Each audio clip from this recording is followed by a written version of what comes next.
Yeah,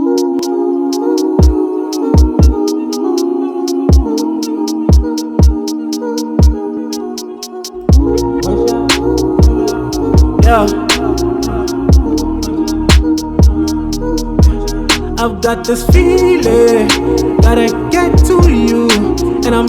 Welcome back to the Life of Sky with Ntsei-Sky, so fly the continent, aka Petty Cash, Petty Money, Petty Cash, and I am back like umqolo. I have decided to make a return after you guys bullied me into coming back when I wasn't ready. I'm back today with a story time that you guys also asked that I do on Instagram. I did tell the story like on live, but like I was doing a question thingy and asked me a question thing, and you guys kept on asking me to narrate the story about what had happened.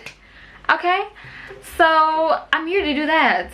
But before we do, like, comment, subscribe, brothers and sisters, please, my dearest. Isn't it I stay on res, right? Usually under normal circumstances, what happens is that at the end of every semester we take our stuff and we pack our belongings ourselves and we put them into storage. Last year, before the pandemic became the pandemic, our university sent us an email saying that, okay guys, you don't really have to go to school because it seems like there's a coronavirus, so if you want to go home, you can go home, you know, you guys can go, and then we'll probably be back around April 19th, something like that. I'm excited. I pack a young bag, nothing too heavy, and I'm on my way. I go home. I don't pack my belongings away into storage because they were just like, it's not necessary. So I basically left everything as is, my linen, my clothes, my everything. So obviously I'll go home and the pandemic becomes a pandemic and then we don't go to school anymore. Our university sent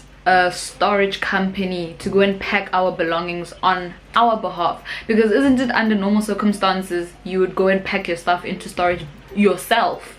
So they sent a packing company to pack our stuff and put it into storage because they just couldn't have our stuff lying around in the rooms like that away. And this packing company, they pack everything, okay? So even like your yogurt, that packing company will put your yogurt in a plastic. They don't care. They don't want you to come back next year and say, you guys took my yogurt, even though it's common sense, like it's gonna expire, but they just don't want trouble. So they'll even pack the most trivial things away for you. Sharp, just give me a moment, because this story, like, it just gives me the high. I had a roommate and she didn't go home immediately when they said we could go home if we wanted to. She still stayed behind. I think even during vacay she just stayed on res, whatever. Towards the end of 2020, our university more or less gave us like the option, like, if you guys want to come back to campus, you can. You'd have to get a permit and all the stuff done, but you can come to campus if you want. I chose to stay home in PLK, no problem. Then my roommate texted me. She's like, oh, when are you coming back to campus? Are you coming back to finish off the year on campus? And I'm like, I'm not really sure. I don't know. I highly doubt it. Now 2021 comes. Bro, how do people do mukbangs? Do you just wait for the person to chew and then carry on, or what? I come back to school, I see my new room, great. My new room is whatever. So basically, at the beginning of every new academic year, they assign you to a new room. So and a new room being in a different res. So that means you go to your old res, you take your belongings, you bring them to your new res. Got it? So now I see my new room, sharp. Now it's time to go back to my old room, to my old res, to get my belongings because they're in storage. Sharp.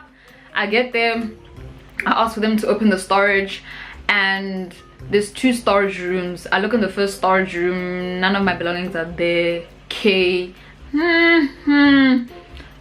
Let's not panic. The next storage room, the matron opens the other storage room for me.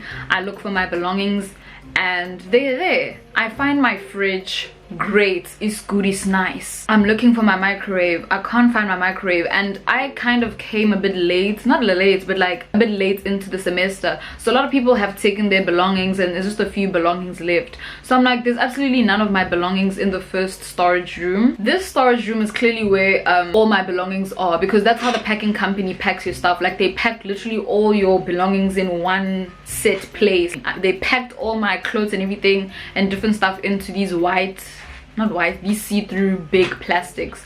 So I see my 3 plastics there, no problem. I see my clothes, I find my fridge, and I'm like, I can't find my microwave, and there's only like 4 microwaves in this whole storage room.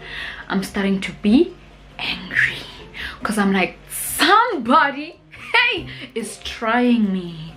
Somebody is trying the flyest one that you can't deny. Like, now I turn to the matron and I'm like, my sister, my belongings are not, this is it, but there's a certain jacket that my dad gave to me in 2020, and I'd been looking, like, when I came to Cape Town, I was looking forward to getting that jacket. So I'm looking even in these plastics of clothes. I'm like, I don't see that jacket. That jacket that my father gave to me, I can't see it here. I need my jacket. It's starting to be winter. So that's actually what made me click that actually all my clothes are not here. Where are my pants? Where is my teddy bear? Where's my pillow? I could just now, people need to start banging. I'm trying to tell a story. I'm coming to the painful realization that actually not everything is in here, and I thought it was just my jacket, but actually so many things are missing. So now I go to like back to the matrons, like, I'm like, excuse me. I went to those matrons and I put on my Karen. I was like, huh? I went to storage and I couldn't find all my belongings.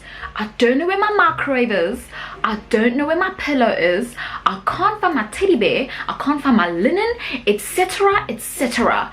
What is going on? You don't want to deal with me. You don't want to deal with me, okay? The matron comes to me, he's like, what was your old room number? I'm like, whatever. I'm not gonna say that room number here in case you guys here on this campus want to go and victimize the girl. You know, I was like, this room number sounds very familiar. Let's go to your old room and see if your belongings have not been left behind there. I'm like, that's when it just started dawning on me, like, dude, my roommate, if I you know when the possibility just start running through your head, like, if we walk to my room, we knock on the door, she's not there. Because he's the matron, he has the key to every room or whatever. He opens the room. When we walk in, guys, are my belongings not all there? They ask you how you are, you just have to say that you're fine when you're not really fine. Hey, I got the shock of my life. I don't wanna lie. Like, this hurts my feelings because I've never had a bad experience with a roommate. Like, even if, for instance, let's say like we didn't really frost on each other like that, like we were never like in each other's way, it was always very cordial, very respectful. So I walk in and literally my life is flashing right before my eyes. I turn to the matron, I'm like, these are my belongings, these are my belongings, what are they doing? Like, hey, so the matron is also just as upset. Like, he's so shocked, like he's shocked and he's upset. He's like, dude, we were literally in this room 2 days ago with the storage company. We walk into my room, we see the bed is laid, my teddy bear is on her bed, and I'm just like, I feel like when you steal, I just feel like there's theft, and there's just some things where I wouldn't understand why you would steal this. So my teddy bear is there and I'm like, bro, why would you steal a teddy bear? There's some things I had in mind that, yo, dude, I lost this and I lost this. And some things when I saw them in my room, I even forgot that, yo, dude, kind of this belongs to me, what the hell? So I see my teddy bear on her bed. Then the matron is like, before you start taking your belongings, just take a picture of everything that belongs to you and then write a long email and send it to like the res person in charge of this res, and then also CC me sharp. Then I take my teddy bear. I'm like, what I also really want is that jacket. I just need that jacket that my father that my father gave to me. I open her cupboard and my jacket is just there on her hanger.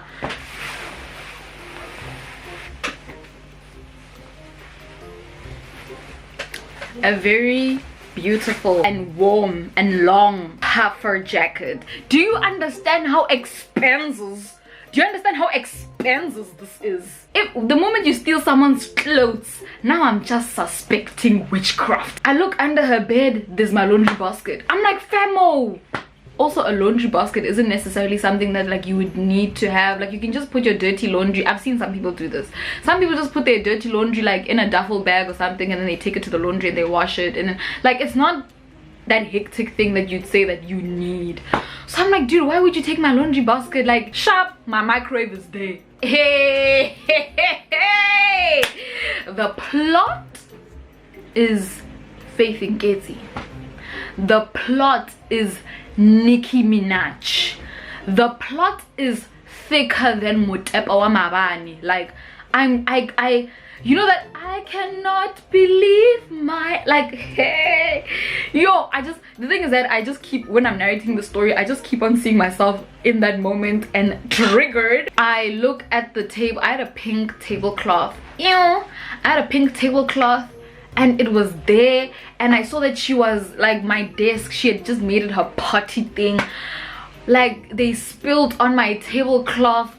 I even tried to wash it, but I even threw it away because it's so stained. Like, she didn't even bother at some point. Let me just put this in there in a washing machine, because she's just reckless. She's just rookaloo. And yo, if I ever bump into this girl. So anyways, now the matron is just like, the matron is also just standing there, like he's just looking at everything, like he doesn't even know what to touch. I look at my bottle. I even forgot that I even had a bottle. I had a pink bottle. It's not there, it's just the lid. I remember when I left, I had two iPhone earphones. Hey! Bomba clat! Hey! How look at that baby? Yeah. Aware, I'm looking around, and the thing is, I don't know what this, I don't know if she's just rukalous or what, but I remember I had a corner, I put my, not like my electronics, but like I put my earphones, I put my tripod, my camera bag, like just all my ticky stuff. I have a corner there. I left my 2 earphones there. They're not there. They are nowhere to be found. I had stationery, nowhere to be found. I feel like the thing that hurts my feelings a lot is she was tampering with things of sentimental value. Obviously she wouldn't know that it's upset, but I'm just saying, you shouldn't even be stealing in the first place. So basically, on my birthday last year, my partner wrote me 21 letters for my 21st birthday. Like basically 21 love letters, and I left them there, and there's literally none left. I don't know what she did. I don't know if she read them, if she tore them, if she threw them away. They were literally in a shoebox. All the letters were in a shoebox, and I only got 1 letter out of 21 letters. Only 1 letter that I found. One of those love letters I kept. And it's the weird thing is, all the love letters written start from January, and the 21st love letter ends on the day of my birthday. And the only love letter that I'm left with is the one the day before my birthday, which is the 1st of February. My birthday is on the 2nd of February. So the only love letter that I'm left with is on the 1st of February. The only love letter I'm left with is the one from the day before my birthday. All the other 20 letters, I don't know where they are. I got the shock of my life, guys. I wanted to cry. This teddy bear was given to me by an old friend of mine. An old friend of mine gave me this teddy bear for my 16th birthday. I know I'm not necessarily like friends like that with that person anymore, but it's still sentimental, okay? It saw me through everything. I literally love that teddy bear with my whole life. I have it here with me. I love this teddy bear with everything inside of me. Like, it's just there for me. The moment you've worn my clothes, it's chai, you can keep it. No, you can just no. It's just nasty at that point. You know, there's some things that you know are missing, and then there's some things that you didn't know are missing until you need them, and then you realize that you don't have it, but it's something that you used to have, but because someone stole from you, you have to go buy again. I go downstairs with the belongings, and in the stuff I could find the storage, I found a teddy bear in one of the plastics. I pulled the teddy bear out and I'm like, dude, this is not my teddy bear, this is my roommate's teddy bear. I'm like, bruv, why would you swap our teddy bears? I mean, you clearly have your own. Why would you take my teddy bear and swap it for... I wrote a long upsetting email to the matrons at that residence, and then they're like, the thing is that this girl also has like a case with like other people, like maybe 1 case or 2 cases also, like I don't know, at school or whatever, with other people. So like my issue, my grievance was probably gonna be like the 2nd or 3rd one, so they'll attend to mine, or they will just somewhere call everybody that has an issue with this hand. We all sit in one meeting and we unpack. I basically went well over 2K putting, like, just basically restoring what I've lost. I have bedding, right? When I took my belongings, I couldn't find my pillow and the pillowcase with it. So basically all the bedding that I currently have, I have like the duvet, whatever, like the blanket thingy, but I don't have its matching pillow. So basically every single set of bedding that I'll use, it won't have a matching pillowcase because I don't know where all my other pillowcases are. So basically the stuff that she took from me that I can remember, she took my pots and pans, took my cutlery and crockery, she took my onesie, my fluffy gray onesie that cost 500. She took my hangers, I had to go buy hangers. She took my pillow, she took all my pillowcases, she took my iron, she took my microwave, she took my teddy bear, she took my laundry basket, she took my extension cord, she took my earphones, she took my love letters, she took my tablecloth, she took, I have a cushion thing that I sit on, yeah, she took that. She took my jacket, she took my wig. This one pains me the most. She took my wig yaka ya 4,000 rand, loose wave, 24-inch. She took my wig. Hey guys, do you understand a wig? You guys don't understand a wig. A wig is not, you see the things that I mentioned, some of the stuff I went to buy them again, but you see something like a wig, you don't just stand up from a nap and you go and you walk into the sand here and buy a wig. Guys, a wig is not something you just wake up and go buy. It's not a chomp. And I have this routine where, like, after I unplait my hair, for instance, if I unplait these cornrows, I have a thing where I unplait my hair, and then if I don't have money at the moment or something, I'll just go and I'll wash my hair and I'll do the cornrows. You guys have probably seen me with like hair by hair, like cornrows, and I'll just put on a wig until like I have money to do a proper hairstyle. I can't do that anymore because somebody somewhere took wig yaka. The worst thing is that she doesn't wear wigs. The one the wig, it's heavy, it pains me. Like, I can even have tears in my eyes, guys. Like, I remember even when I told my mom, I'm like, this girl took my wig, my mom literally went, ah!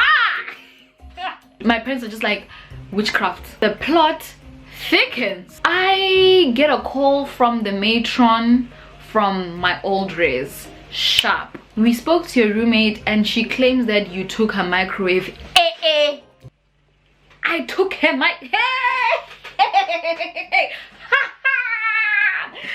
yeah. It was at this moment that he knew. I remember I was in my room, I was sleeping, I was immediately awake, and I'm like, you are telling me I can actually go find the receipt for this thing because I bought this microwave at Game. 2 or 3 years ago, I bought this microwave at Game. I bought it in PLK, and they told me I was going to collect it when I'm in Cape Town.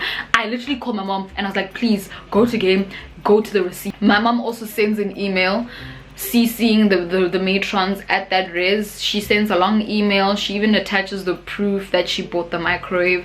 My mom sends the email. I also send the matron an email like, dude, you said we were going to have a meeting, all of us that have beef with this Han. When is the meeting? He's like, no, we're still conducting mang and mang mang and mang mang and mang mang. We'll call you when we need you, whatever to attend to your matter. So guys, To this day, I haven't heard from the people at my res. Our exams are like next week. After that, like more or less the semester's done. So I'm going to need a bit more action. Yeah guys, that's the story of what happened to me. My world was rocked. I am being hopeful, you know, not to just end things on like a negative note. I'm just being hopeful that, you know, God will just restore me and he'll just bless me like better than the stuff that I lost. You know, like I'm just hoping things are just like 10 times better. I know that this is true, but at the same time I'm also just consoling myself because literally my heart breaks every single time I think about what happened. But it's fine. Please like, comment, subscribe to this channel, share this video so that I can make money to just get the stuff that I want, you know, not me just using this young video as like blackmail for you guys to share and subscribe. But I mean, we're here now, I guess, right? So yeah, just do the right thing. I'll see you guys in the next video. Bye.